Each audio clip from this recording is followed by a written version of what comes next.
దుద్దిల్ల శ్రీధర్ గారు మంత్రిగా ప్రమాణ స్వీకారం చేసి నిన్నటితో 2 సంవత్సరాలు పూర్తి చేసుకున్నాడు.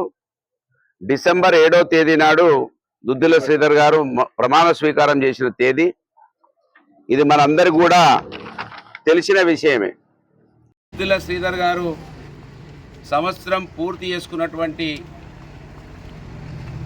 మరుసటి రోజు ఆ రోజే శ్రీధర్ గారు 40 సంవత్సరాలుగా మీ కుటుంబానికి అధికారం ఇస్తా ఉన్నారు. మంత్రి నియోజకవర్గ ప్రజలు మీరు బీసీ కులంలో, ఎస్సీ ఎస్టీ మైనార్టీ కులంలో పుట్టకపోయినా, బ్రాహ్మణ కులంలో పుట్టినా మీరే అన్నారు నేను ఈ కులంలో పుట్టాలని అనుకున్నానా, పుట్టడమే నా తప్ప అని అనుకున్నారు. పుట్టినప్పటికీ మీ కుటుంబానికి 40 సంవత్సరాల అధికారం ఇచ్చిండ్రు.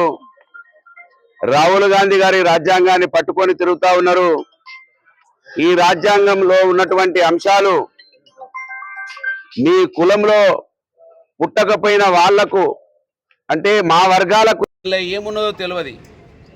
కానీ ఇది పట్టుకొని తిరిగేటువంటి రాహుల్ గాంధీకి, దుద్దిల్ల మీకు మీ కుటుంబానికి అయితే తెలుసు దీంట్లో ఏమి రాసి ఉన్నదో. ఈ దేశంలో 10 సంవత్సరాలు రిజర్వేషన్లు ఉండాలని, ఎక్కువలైతే ఇంకొక 10 సంవత్సరాలు మాత్రమే రిజర్వేషన్లు ఉండాలని, తర్వాత అందరూ కూడా సమానంగా బ్రతకాలని, సమానంగా ఎదగాలని రాజ్యాంగంలో రాసిపెట్టినటువంటి ఈ అంశాన్ని మరి మీకు తెలుసా తెలియదా ఒకసారి సమాజానికి చెప్పాలి. రాహుల్ గాంధీ చెప్పాలి. దీన్ని రోజు చేతులు పట్టుకొని తిరుగుతున్నాడు రాహుల్ గాంధీ. సోకాళ్ళు రాహుల్ గాంధీ కుటుంబం ఈ దేశంకు 78 సంవత్సరాల స్వతంత్రంలో 50 సంవత్సరాలు ఆ కుటుంబమే ఏలింది ఈ దేశాన్ని. నీ కుటుంబం 40 ఏళ్ళుగా వెళ్తా ఉన్నది మంత్రి నియోజకవర్గ ప్రజల్ని. మేము ఆ రోజే అడిగినాం, అయ్యా దుద్దిల్ల శ్రీధర్ గారు, మీరు ఇక్కడ నేను లేనప్పుడు నా తమ్ముడు ఉంటాడు, నా ముద్దుల తమ్ముడు పోలీస్ కేసులు పెట్టాడు కానీ నౌకర్లు ఇస్తాడు, అన్నం పెడతాడని చెప్పిండు. మీరే చెప్పినారు సార్. కనుక మీ కొడుకు, మీ తమ్ముని పేరు మీద దాదాపు 6 కంపెనీలు తెలిసినవే, ఇంకా దొంగ కంపెనీలు ఎన్ని ఉన్నాయో మాకు తెలియదు. కానీ ఆన్లైన్లో చూస్తే మీ తమ్ముడు పేరు మీద 6 కంపెనీలు కనబడుతున్నాయి. దానిలో నుంచి ఒక్క కంపెనీ కూడా ఇప్పటి వరకు మీరు తీసుకురాలేదు. తీసుకొచ్చినటువంటి సెంటీ లియోన్ కంపెనీ అనేది ఇక్కడ మేము ఇప్పుడు వెళ్ళొచ్చినాం అక్కడికి. దానిలో 17 మందికి ఉద్యోగాలు ఇచ్చినామని చెప్తా ఉన్నారు వాళ్ళు. అంటే 2 సంవత్సరాలలో 17 మందికి ఉద్యోగాలు వచ్చినాయి. దాంట్లో జీతం ఎంత ఇస్తున్నారు అంటే ఇప్పటి వరకు వాళ్ళు జవాబు చెప్పలేదు. మాకు తెలిసిన సమాచారం ప్రకారంగా 12 నుంచి 15 వేలు ఏమో వస్తున్నాయని, ఏమొచ్చినా 20,000 లోపు వస్తున్నాయని చెప్తున్నారు. మీ కంపెనీ అది ప్రైవేట్ కంపెనీ, మీ కుటుంబంది కంపెనీ కాదు, గవర్నమెంట్ కంపెనీ కాదు. వాళ్ళు తీసుకొచ్చిండ్రు ఆ 17 మందిని. అందులో 2 అటెండర్లే. 15 మందికి ఉద్యోగాలు వచ్చినాయి.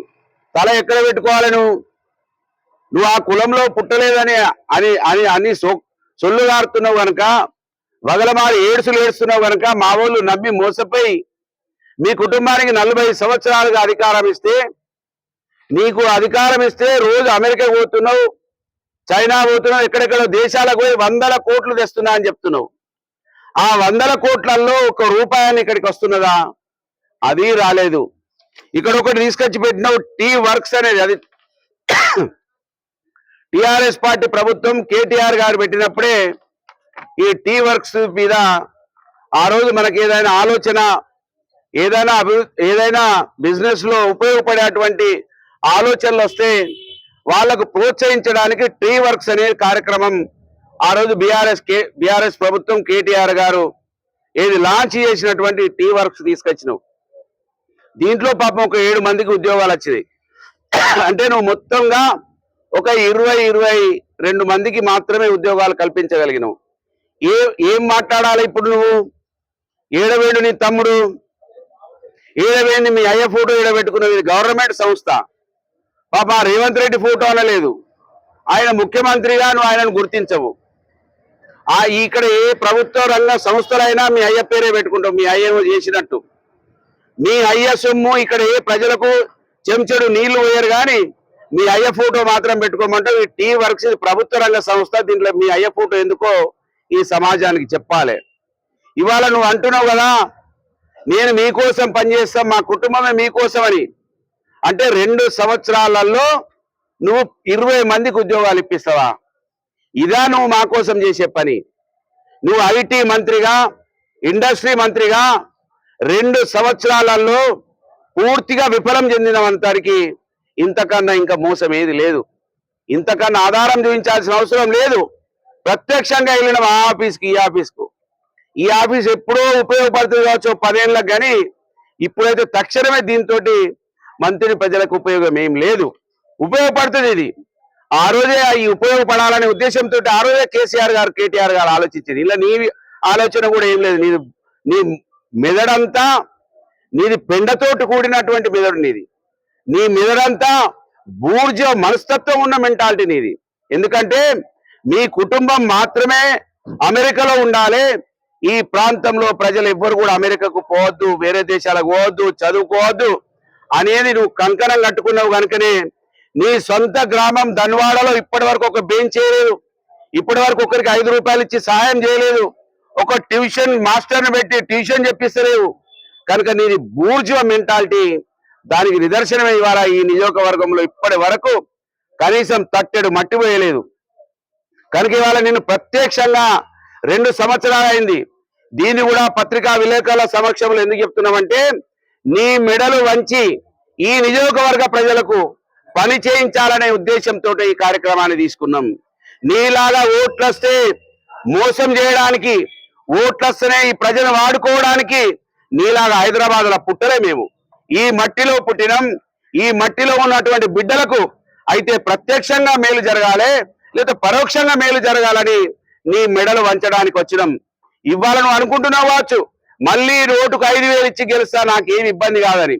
ఖచ్చితంగా ప్రజలు చైతన్యవంతులు అవుతారు. నీరో చక్రవర్తి లాంటి వాడే మట్టిలో కలిసిపోయాడు. మహామౌలు రాజ్యాలు కూలిపోయినాయి, రాజులు పోయినరు. నువ్వు పోవని అనుకుంటున్నావు బిడ్డ, ఖచ్చితంగా నీ మెడలు వంచుతాం. ఇది ప్రజలకు తెలియజేస్తాం. 2 సంవత్సరాలలో కనీసం 200 మందికి ఉద్యోగాలు ఇప్పలేకపోయినావు. కాటారం మండల ప్రజలు కూడా చెప్తాం, కాటారం మండల ప్రజల ఓట్లతోటి గెలిచి నీ కుటుంబం 1,000 కోట్ల రూపాయలు సంపాదించుకుంటా ఉన్నది. కాటారం మండల ప్రజలకు ఒక్క ఉద్యోగం కూడా ఇప్పలేదు ఇప్పటి వరకు. కనుక ధనవాడ గ్రామ ప్రజలకు కూడా ఒక ఉద్యోగం ఇప్పలేదు. మరి నువ్వు ఎందుకోసం నీ కులంలో పుట్టినా అనుకున్నానా, మీరే నా కులం అని అనుకుంటున్నా అని అన్నావు కదా దుద్దిల శ్రీధర్. మా కులాల గురించి మా ఆకలి తెలిసి ఉంటే, మా ఇబ్బందులు మా కష్టాలు తెలిసి ఉంటే నువ్వు ఇప్పటి వరకు ఒక 200 ఇప్పించి ఉండేవాడివి. అంటే నీ అహంకారం, నీ కొవ్వు కండ కావరం ఏంటి? మళ్ళీ 1,000 కోట్ల రూపాయలు సంపాదించుకుంటా నా తమ్ముడో దిక్కు నేనో దిక్కు నోట్ల సంచులు పట్టుకొని వస్తాం, ఓటుకు 5,000 అంటే 5,000, 10,000 అంటే 10,000 ఇచ్చి గెలుస్తామనే అహంకారం తప్ప ఇక్కడ ఇంకోటి ఏం కనబడతలేదు. నువ్వు ఇప్పటి వరకు నీకు ఇంత పెద్ద పదవి వచ్చింది, నీ అయ్య స్పీకర్గా ఉన్నాడు, నువ్వు విప్పుగా మంత్రిగా ఉన్నావు. రాజ్యాంగాన్ని పట్టుకొని తిరిగినటువంటి ఈ రాజ్యాంగంలో ఏం రాసినో ఈ నియోజకవర్గంలో ఉన్నటువంటి సమాజానికి చెప్పాలి. ఇవాళ 80% పైబడి ఉన్నటువంటి బీసీ, ఎస్సీ, ఎస్టీ మైనార్టీలకి ఈ రాజ్యాంగం తెలియకపోవడం వలనే నువ్వు ఇలా అహంకారంతో 200 మంది కూడా ఉద్యోగాలు ఇప్పలేదు అనేది ఈ సమాజం గమనిస్తుంది. నువ్వు ఎన్ని కుట్రలు చేసినా, మా నాయకులను ఎంతమందిని కొనుగోలు చేసినా, మమ్మల్ని జైలు పాలు చేయాలని చూసినా, మమ్మల్ని ఈ భూమి నుంచే అంతమొందించాలని చూసినా, మా చివరి రక్త బొట్టు వరకు, చివరి కంఠంలో శ్వాస ఉండేంత వరకు నీ అరాచకాల మీద, నీ అలసత్వం మీద, నీ కుటుంబం యొక్క 1,000 కోట్ల సంపాదన మీద ఉన్నటువంటి దృష్టి మీద ఈ సమాజం మేల్కొల్పడానికి పనిచేస్తామని ఈ సందర్భంగా ఇస్తా ఉన్నాం. 2 సంవత్సరాలు పూర్తిగా నిర్వీర్యం చేసినావు.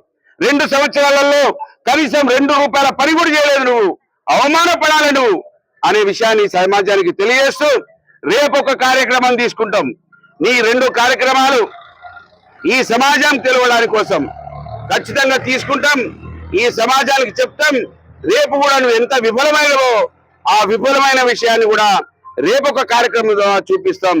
మా చివరి శ్వాస ఉండే వరకు నువ్వు ఎన్ని కుట్రలు చేసినా, నా నాయకులను ఎంతమంది కొనుగోలు చేసినా ఎలాంటి ఇబ్బందులు పెట్టినా ఈ మట్టిలో పుట్టిన బిడ్డను ఈ ప్రజల కోసమే బతుకుతా అనే విషయాన్ని ఖచ్చితంగా ఈ సమాజానికి తెలియజేస్తూ నిన్ను హెచ్చరిస్తూ 24 నెలలు వృధా చేసినందుకు రక్తం ఉడికిపోతా ఉన్నది, బాధ కలుగుతా ఉన్నది. ఈ సమాజాన్ని మేల్కొల్పాలని ఆలోచిస్తా ఉన్నాం కనుకనే ఈ సందర్భంగా ఈ కార్యక్రమాన్ని తీసుకున్నాం. ఖచ్చితంగా దుద్దిల శ్రీధర్ మెడలు వంచడం ఖాయం, ఈ సమాజానికి మేలు చేయడం ఖాయం అనే సంగతి ఈ సమాజం ముందుంచు సెలవు తీసుకుంటా ఉన్నాం. జై తెలంగాణ.